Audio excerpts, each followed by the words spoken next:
ഫിഫയും അമേരിക്കയും ചേർന്ന് തങ്ങളെ തകർക്കാൻ നോക്കി എന്ന് ഇറാൻ്റെ ടീം ക്യാപ്റ്റനും പരിശീലകനും അമേരിക്കക്കെതിരെയും ഫിഫയ്ക്കെതിരെയും ശക്തമായ രീതിയിൽ പ്രതികരിച്ചിരിക്കുകയാണ്.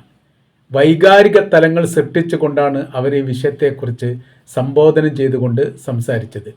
രണ്ട് രാജ്യങ്ങളും തമ്മിലും നയതന്ത്ര ബന്ധമില്ലെങ്കിലും യുദ്ധവുമായി ബന്ധപ്പെട്ട വിഷയമുണ്ടെങ്കിലും അത് സ്പോർട്സിലേക്കും സാധാരണ പൗരന്മാരിലേക്കും അത് പകർത്തി എഴുതിക്കൊണ്ട് തങ്ങൾക്കെതിരെ രൂക്ഷമായ രീതിയിലുള്ള നടപടിക്രമങ്ങൾ എടുത്തു എന്നുള്ളത് യഥാർത്ഥത്തിൽ അംഗീകരിക്കാൻ വേണ്ടി സാധിക്കാത്തതാണ് എന്നുള്ളതും അവരുടെ എത്രത്തോളം വൈകാരിക തലങ്ങളും അവരുടെ തീവ്രമായ ചിന്തയും എത്രത്തോളം ഉണ്ട് എന്ന് തെളിയിക്കുന്നതാണ് ഈ സംഭവം എന്നുള്ളതുമാണ് ക്യാപ്റ്റൻ ഈ വിഷയവുമായിട്ട് ബന്ധപ്പെട്ട് പറഞ്ഞത്.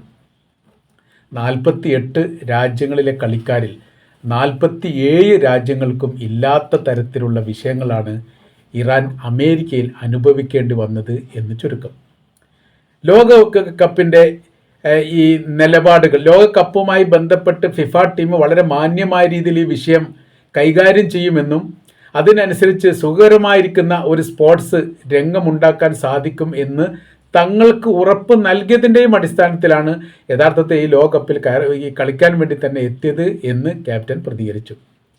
ഫിഫയ്ക്കെതിരെ ഇത്രയും ശക്തമായിരിക്കുന്ന ഒരു പ്രതികരണം ഒരു സ്പോർട്സ് ക്യാപ്റ്റൻ നടത്തുന്നത് അല്ലെങ്കിൽ ഫുട്ബോൾ ക്യാപ്റ്റൻ നടത്തുന്നത് ചരിത്രത്തിൽ ആദ്യമായിട്ടാണ്. ഒറ്റപ്പെടുത്തി തീർക്കാൻ ഫിഫയും അമേരിക്കയും ചേർന്ന് കൊണ്ട് ശ്രമിക്കുകയായിരുന്നു എന്ന് കൂടി അദ്ദേഹം അതിനോടനുബന്ധിച്ച് കൂട്ടിച്ചേർത്തു. മെക്സിക്കോയിൽ നിന്ന് തിഹ്വാന എന്ന് പറയുന്ന മേഖലയിലാണ് ഇവർ താമസ സ്ഥലവുമായിട്ട് ബന്ധപ്പെട്ട കാര്യത്തെക്കുറിച്ചാണ് പറയുന്നത്. അവിടെ നിന്നുള്ള യാത്ര വലിയ രീതിയിലുള്ള പ്രയാസമാണ്. വരികയും പോവുകയും ചെയ്യണം. അതായത് ഒരു രാജ്യത്തിൽ നിന്ന് മറ്റൊരു രാജ്യത്തിലേക്ക് യാത്ര ചെയ്തതിന് ശേഷം മാത്രമേ കളിക്കാൻ പറ്റൂ എന്നുള്ളതാണ്. ദുരന്തപരമായിരിക്കുന്ന ഒരു യാത്രയായിരുന്നു ഇത്. ടൂർണമെൻറ്റിൻ്റെ തുടക്കത്തിൽ ഫിഫ ടീം പറഞ്ഞ വാക്കുകൾ ഒന്നും പാലിച്ചിട്ടില്ല. ലോജിസ്റ്റിക്കും റീകവറി സ്റ്റാഫും തങ്ങളുമായി സഹകരിച്ചിട്ടില്ല. ജീവകാരുണ്യ പ്രവർത്തന സംവിധാന കാര്യത്തിനൊക്കെ പ്രത്യേകമായിരിക്കുന്ന ഒരു ടീം തന്നെ വർക്ക് ചെയ്യുന്നുണ്ട്. എല്ലാ രാജ്യത്തിലെ ഈ കളിക്കാർക്കും വേണ്ടിയിട്ട് വലിയ രീതിയിൽ സഹായം ചെയ്യുന്നു. തങ്ങളുമായിട്ട് അവർ സഹകരിച്ചിട്ടേ ഇല്ല. 3 ഘട്ട കളിയാണ് തങ്ങളുമായിട്ട് ബന്ധപ്പെട്ട് ഉണ്ടായിരുന്നത്. ഈ 3 ഘട്ട കളിക്കും മെക്സിക്കോയിൽ പോയി തിരിച്ചു വരികയും ചെയ്യേണ്ട പ്രയാസകരമായിരിക്കുന്ന ഒരു സാഹചര്യത്തെ തങ്ങൾ അഭിമുഖീകരിക്കേണ്ടി വരുമെന്ന് കൃത്യമായ രീതിയിൽ അറിഞ്ഞ ഫിഫ പോലും യഥാർത്ഥത്തിൽ അമേരിക്കക്ക് സപ്പോർട്ട് ചെയ്യുന്ന രീതിയിലുള്ള സമീപനമാണ് ഉണ്ടാക്കിയത് എന്ന് ചുരുക്കം. 15 പേർക്ക് തങ്ങളുമായി സഹകരിച്ചുകൊണ്ട് പ്രാക്ടിക്കൽ നൽകാൻ വേണ്ടിയിട്ട് വരേണ്ടിയിരുന്ന 15 പേർക്ക് അമേരിക്ക വിസ നൽകിയില്ല. ഈ വന്നവർക്കാണെങ്കിൽ കനത്ത നിയന്ത്രണം നൽകി. കനത്ത നിയന്ത്രണം അതോടൊപ്പം തന്നെ നിരീക്ഷണവും ഉണ്ടായിരുന്നു. യഥാർത്ഥത്തിൽ ചില പത്രങ്ങൾ ഈ വിഷയമായിട്ട് ബന്ധപ്പെട്ട് പറയുന്ന കാര്യം ഇങ്ങനെയാണ്: കൂട്ട കുഴിമാടങ്ങൾ സൃഷ്ടിക്കാൻ തരത്തിലുള്ള പ്രവൃത്തിയായിരുന്നു അമേരിക്കയുടെ ഭാഗത്തുനിന്ന് ഉണ്ടായത് എന്ന്. അത് കൊലപ്പെടുത്തുക എന്നുള്ളതല്ല അതുകൊണ്ട് ഉദ്ദേശിക്കുന്നത്.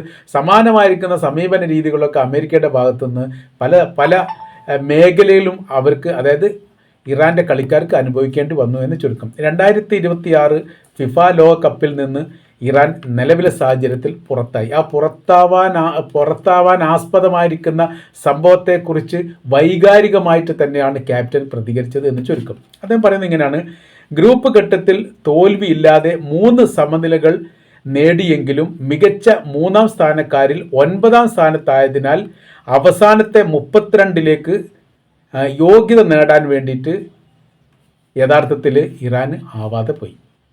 പ്രാക്ടിക്കൽ ഉണ്ടെങ്കിൽ തീർച്ചയായിട്ടും ഇത് അതിജീവിക്കാൻ പറ്റുന്നതേ ഉള്ളൂ എന്ന് ചുരുക്കം.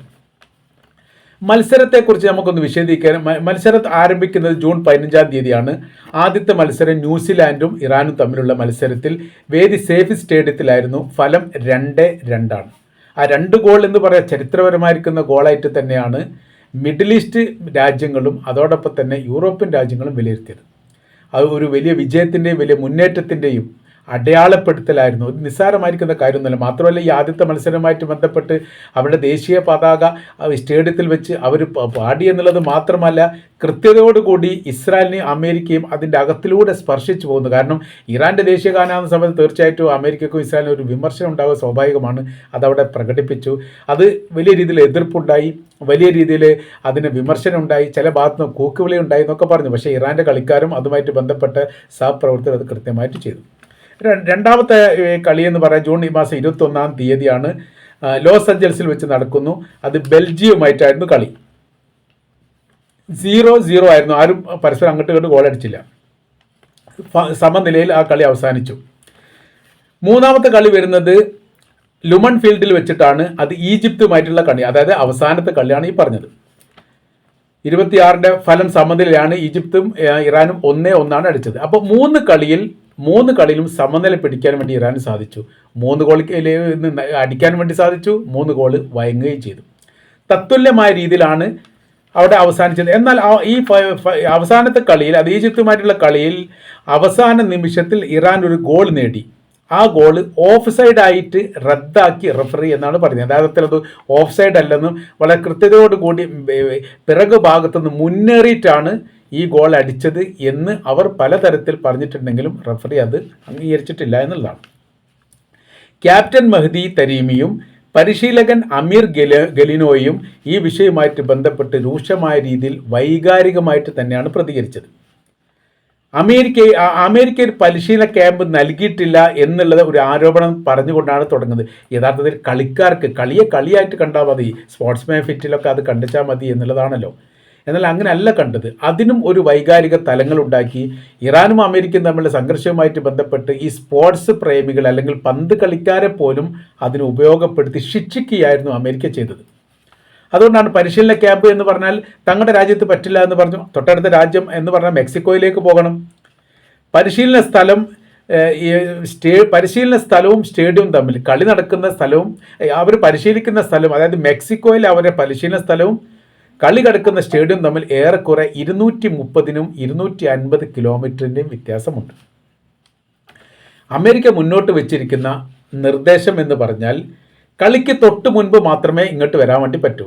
അപ്പോൾ ഇവിടെ വന്ന് പ്രാക്ടിക്കൽ ചെയ്യാനൊന്നും പറ്റില്ല. കളി കഴിഞ്ഞാൽ ഉടൻ തന്നെ രാജ്യം വിട്ടു പോയും വേണം, അതായത് മെക്സിക്കോയിലേക്ക് തിരിച്ചു പോകണം. ഇങ്ങനെ ഒരു കളിക്കാരെ സംബന്ധിച്ചിടത്തോളം ഒരു വൈകാരിക മാനസിക വിഷയങ്ങൾ സൃഷ്ടിക്കാൻ വേണ്ടിയിട്ടാണ് ഈ പ്രവൃത്തികൾ യഥാർത്ഥത്തിൽ അമേരിക്ക ചെയ്തത്. അപ്പോൾ ഒരു കളിക്കാരെ സംബന്ധിച്ചിടത്തോളം ഫുള്ള് ഫ്രീ ആവണം. 48 രാജ്യത്തിലെ കളിക്കാരിൽ 47 പേരും ഫ്രീ ആണ്. ആ രാജ്യത്ത് അവർ കളിക്കുന്നത് കൊണ്ടോ പ്രാക്ടിക്കൽ ചെയ്യുന്നത് കൊണ്ടോ താമസിക്കുന്നത് കൊണ്ടോ ഇനി പുറത്തിറങ്ങി നടക്കുന്നതുകൊണ്ടോ വിഷയമില്ല. ഇറാനികളെ സംബന്ധിച്ചിടത്തോളം പുറത്തിറങ്ങാൻ വേണ്ടി പാടില്ല, നിയന്ത്രണമുണ്ട്. അവരിപ്പോൾ മെക്സിക്കോയിൽ നേരെ വരുന്നത് അമേരിക്കയുള്ള ഹോട്ടലിലേക്കായിരിക്കണം. ഹോട്ടലിൽ വന്നു കഴിഞ്ഞാൽ അവിടുന്ന് ഡ്രസ്സ് മാറണം. ഡ്രസ്സ് മാറിക്കഴിഞ്ഞാൽ ബസ്സോ സംവിധാനത്തിലൂടെയോ അവർ കളിസ്ഥലത്തേക്ക് വരണം. കളിസ്ഥലത്തിൻ്റെ ഏറെക്കുറെ ഗേറ്റിൻ്റെ അടുത്തേക്ക് ബസ് നിർത്തുന്നു, അവരിറങ്ങിപ്പോകുന്നു. പിന്നെ കളിയിലേക്കാണ് വരുന്നത്. അവിടെ പ്രാക്ടിക്കൽ ഇല്ല. പിന്നെ അവിടെ കളി കഴിഞ്ഞ് കഴിഞ്ഞാൽ നേരെ അവിടുന്ന് ബസ്സിൽ കയറിയിട്ട് ഹോട്ടലിലേക്ക് പോകണം. ഹോട്ടലിൽ നിന്ന് ഒരു നിശ്ചിത സമയം കഴിഞ്ഞാൽ രാജ്യം വിട്ടു പോകണം. ഇങ്ങനെ ഒരു കളിക്കാർക്ക് എങ്ങനെ കളിക്കാൻ വേണ്ടി പറ്റുക? എന്നിട്ടും അവർ 3 കളിയിലും സമനില പിടിച്ചു എന്ന് പറഞ്ഞാൽ അവരുടെ മാനസികപരമായിരിക്കുന്ന ധൈര്യം എത്ര ഉണ്ട് എന്ന് നമുക്ക് അടയാളപ്പെടുത്താൻ പറ്റുന്നതാണ്.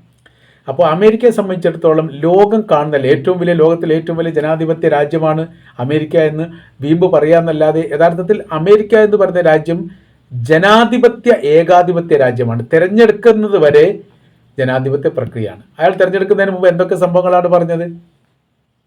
ഒരു യുദ്ധം ഇനി ഉണ്ടാവില്ല, താൻ എല്ലാ യുദ്ധം അവസാനിപ്പിക്കുക, ഉക്രൈൻ യുദ്ധം അവസാനിപ്പിക്കുക, എനിക്ക് 2 മണിക്കൂർ മതി, പാലസ്തീൻ ഇസ്രായേൽ യുദ്ധം അവസാനിപ്പിക്കാൻ 1/2 മണിക്കൂർ മതി, അങ്ങനെ ശാന്തമായിരിക്കുന്ന ഒരു അന്തരീക്ഷ കാര്യങ്ങളൊക്കെ ഉണ്ടാകും എന്നൊക്കെ പറഞ്ഞിട്ട് അധികാരത്തിൽ കയറിയതിൻ്റെ പിറ്റേ ദിവസം തന്നെ 2 മുതൽ 7 കപ്പൽ ആയുധങ്ങളാണ് ഗസയിലേക്ക് വെച്ചാൽ ഇസ്രായേലിലേക്ക് പോയത്.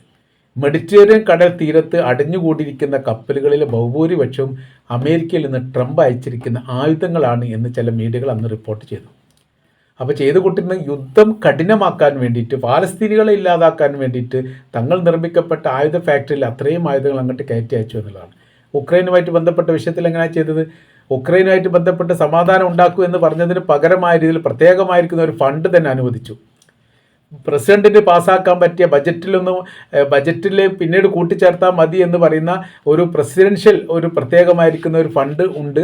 അത് എല്ലാ വർഷവും പാസ്സാക്കാൻ വേണ്ടി പറ്റുന്ന നിശ്ചിത സംഖ്യ ആണെങ്കിൽ പോലും അത് നേരെ ഉക്രൈൻ അങ്ങോട്ട് കൊടുത്തു. ഉക്രൈനുമായിട്ട് പിന്നീട് അതിന് ശേഷം രൂക്ഷമായിരിക്കും യുദ്ധമാണ് റഷ്യയും ഉക്രൈനും തമ്മിലുണ്ടായത്. അപ്പോൾ ഇതാണ് അതുവരെ തിരഞ്ഞെടുക്കപ്പെട്ട ഈ ജനങ്ങൾക്കോ അതല്ലെങ്കിൽ അതുമായിട്ട് ബന്ധപ്പെട്ട സെനറ്റ് അംഗങ്ങൾക്കോ ഈ വിഷയത്തിൽ എന്തെങ്കിലും ചെയ്യാൻ വേണ്ടി പറ്റുമോ? ഒന്നും ചെയ്യാൻ വേണ്ടി പറ്റിയിട്ട് അവർ കണ്ടിരിക്കുക എന്നല്ലാതെ അപ്പോൾ തിരഞ്ഞെടുക്കുന്നത് വരെ ജനാധിപത്യ സംവിധാനം, തിരഞ്ഞെടുപ്പ് കഴിഞ്ഞാൽ പിന്നീട് ഏകാധിപത്യ സംവിധാനമുള്ള ഒരു രാജ്യത്തിൻ്റെ പേരാണ് അമേരിക്ക. എല്ലാ ഭരണാധികാരികളും ഏറെക്കുറെ ഇങ്ങനെയാണ്.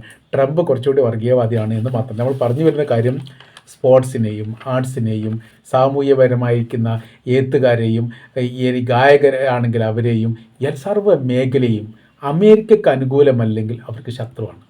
ഏതൊക്കെ തരത്തിൽ അവർ പീഡിപ്പിക്കാൻ സാധിക്കുമോ അതൊക്കെ അവർ ചെയ്യും. കാലാകാലങ്ങൾ അത് ചെയ്തിട്ടുണ്ട്. നേർക്കുനേരെ ചെയ്യാൻ പറ്റില്ലെങ്കിൽ ദുരന്തം നടത്തിക്കൊണ്ട് അല്ലെങ്കിൽ അപകടം നടത്തിക്കൊണ്ട് കൊലപ്പെടുത്തുക എന്നുള്ള പ്രവൃത്തി കൂടി ചെയ്യും എന്ന കാര്യത്തിൽ യാതൊരു സംശയവുമില്ല. അതിൻ്റെ പേരാണ് യുണൈറ്റഡ് സ്റ്റേറ്റ് ഓഫ് അമേരിക്ക.